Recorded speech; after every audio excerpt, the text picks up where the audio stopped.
How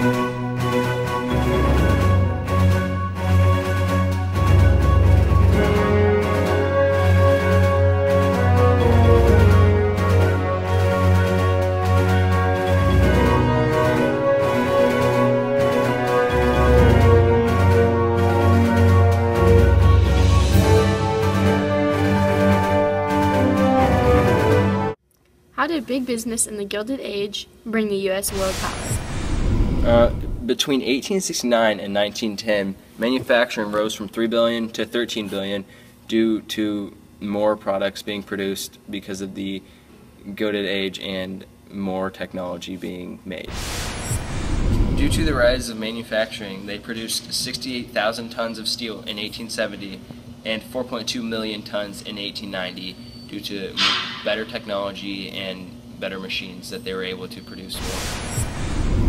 At the beginning of the Civil War, there were 400 millionaires. By the end, there were 4,047 millionaires, thus giving us more money to produce more technology and better machines for the future of the United States. The economic productivity rose hugely due to new machines and technology, and more things could be automized instead of workers doing them all themselves. So the technology started to take over as well. The per capita for the U.S. income was $377. In England, it was at second place at $244, and in third was Germany at $184. So America was raising more money for their per capita income, and overall we were producing more money and better technology for the future. Between 1865 and 1898, wheat was increased by 256%, corn by 222%, coal by 800%, and railway track by 567%. And all those things together gave us better technology, food. The railway support helped us get products from one coast to the other, giving us shortened time for more things to be produced faster.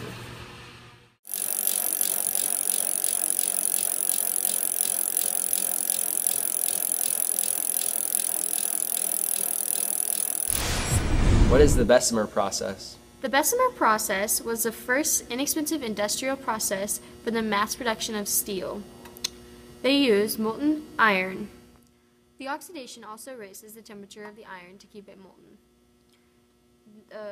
Decarburizing with air processes had been used outside of Europe for hundreds of years, but not on the industrial scale. The process has been existing since the 11th century in East Asia, founded where the scholar Shen Qiu described its use in the Chinese iron and steel industry. The modern Bessemer process is named after its inventor, the Englishman Henry Bessemer. He took out a patent on this in 1856. The process was also claimed to be independently discovered in 1851 by the American inventor William Kelly, though there is little to back this claim up.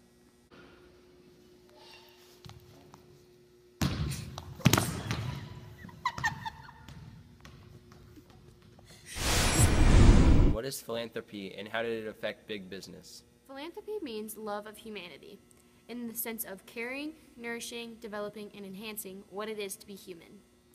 Instances of philanthropy commonly overlap with instances of charity. Charity is the voluntary giving of hope to those in need.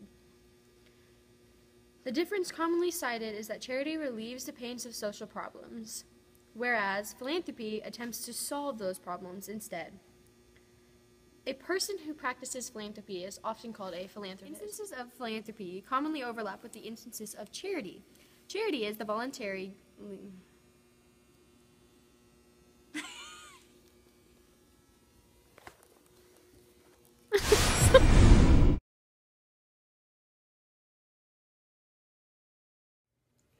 Andrew Carnegie was born on November 25, 1835, and he died on August 11, 1919.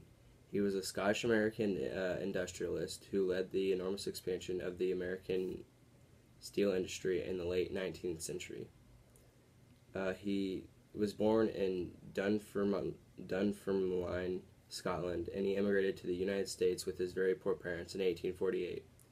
Carnegie started working as a telegrapher and by the 1860s had investments in railroads, railroad sleeping cars, bridges, and oil derricks.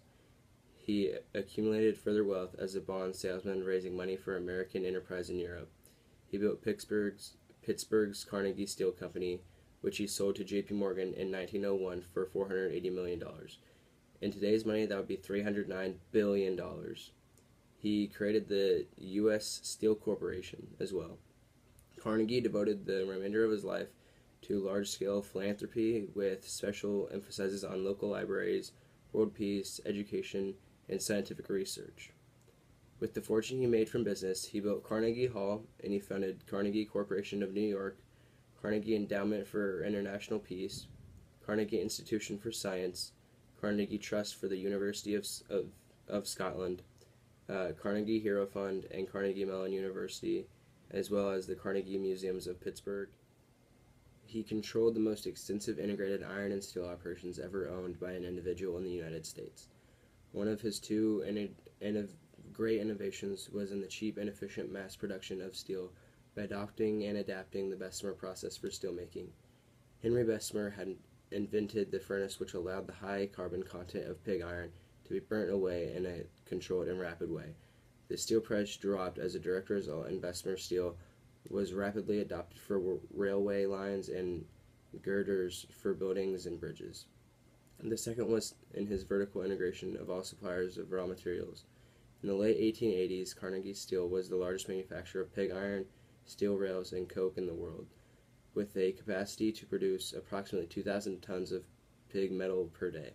In 1883, Carnegie bought the rival Homestead Steel Works, which included an extensive plant served by tributary coal and iron fields, a 425-mile long railway.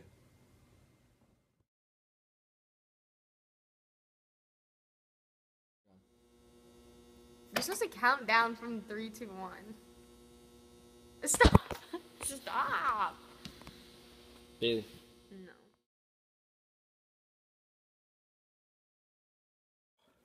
How did big business in the Gilded Age bring you get that? Negroes for gift?